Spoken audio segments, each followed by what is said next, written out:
Kasih karunia dan damai sejahtera dari Allah Bapa kita dan dari anaknya Tuhan Yesus Kristus menyertai kamu sekalian. Amin. Shalom, saudara-saudari sahabatku yang terkasih di dalam nama Tuhan Yesus. Firman Tuhan yang menyapa kita hari ini, hari Kamis tanggal 9 April 2026, tertulis di dalam kitab Keluaran pasal 6 ayat 6. Mari sahabatku, kita simak dan renungkan firman Tuhan yang menjadi kekuatan dan inspirasi untuk menjalani hari ini. Demikian. Aku akan mengangkat kamu menjadi umatku dan aku akan menjadi Allahmu, supaya kamu mengetahui bahwa akulah Tuhan Allahmu yang membebaskan kamu dari kerja paksa orang Mesir. Jala ainokku dohamu gabe bangsoku, au gabe debatamuna. Asa di botohamu ahu do jahu bade batamuna na parwarhamu sian ulaun rodi di Mesir. Demikian firman Tuhan. Saudara-saudari, sahabatku semua di dalam nama Tuhan Yesus, hidup dalam perbudakan Mesir tentunya bukan hanya persoalan beban kerja paksa secara fisik.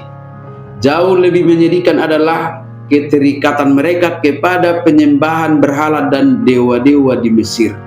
Ketidakbebasan mereka pada hidup beragama dan berkarya pada Tuhan yang mereka sembah dan puji. Tuhan Allah berkata, "Aku akan membebaskan kamu dari kerja paksa." Bangsa Israel saat itu sedang berada di bawah beban yang sangat berat. Sahabatku, dalam hidup kita saat ini, kerja paksa ini bisa saja itu berupa keterikatan kita yang membuat kita kehilangan hak. Keterikatan pada keinginan dan ketergantungan, bisa juga berupa kecemasan yang melumpuhkan kreativitas kita, dosa yang mengikat, atau ekspektasi kita di dunia ini yang membuat kita terus-menerus merasa tidak pernah cukup. Jadi sebagai awal penerimaan pembebasan itu, akuilah di hadapan Tuhan bagian mana dari hidupmu yang terasa seperti kerja paksa saat ini. Jangan berpura-pura kuat di hadapan Tuhan. Maka yang kedua, kita diyakinkan bahwa Tuhan berkuasa melepaskan kita dari perbudakan kerja paksa itu. Firman Tuhan berkata, akan membebaskan kamu. Tuhan tidak hanya menghentikan pekerjaan sebagai budak, tetapi Ia membebaskan kita dari perbudakan itu. Kita tahu bahwa seorang budak seringkali kehilangan martabat dan jati dirinya. Bahkan di pihak lain, ketika status sebagai budak itu sudah berlalu, namun mental budak, yaitu rasa takut, rasa rendah diri, atau tidak layak, bisa saja masih terus melekat dan tertinggal. Dari keadaan demikian, Tuhan akan membebaskan. Percayalah bahwa saat Tuhan memulihkanmu, Ia juga akan memulihkan identitasmu. Kamu bukan lagi tawanan masa lalumu. Kamu adalah anak-anak Allah yang merdeka. Dan yang ketiga, yang paling berharga yang dianugerahkan Tuhan kepada kita adalah Tuhan akan mengangkat kita menjadi umatnya dan Dia akan menjadi Allah kita. Pernyataan ini menjadi hal yang paling berharga yang kita terima dari kebaikan Tuhan.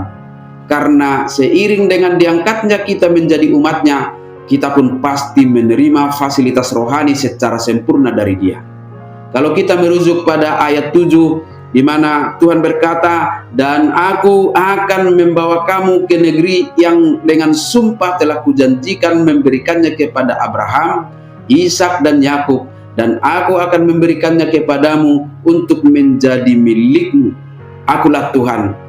Maka fasilitas rohani yang kita akan terima adalah bahwa kita memperoleh janji-janji keselamatan kekal, sebagaimana sudah dikerjakan oleh Yesus Kristus lewat kebangkitannya. Oleh sebab itu, sahabatku semua, ambil satu langkah kecil yang bisa kita lakukan hari ini sebagai tanda bahwa kita percaya Tuhan sedang bekerja membebaskan kita.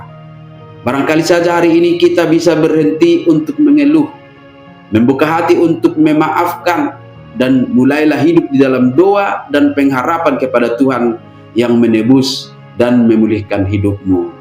Amin. Selamat beraktivitas. Tuhan memberkati.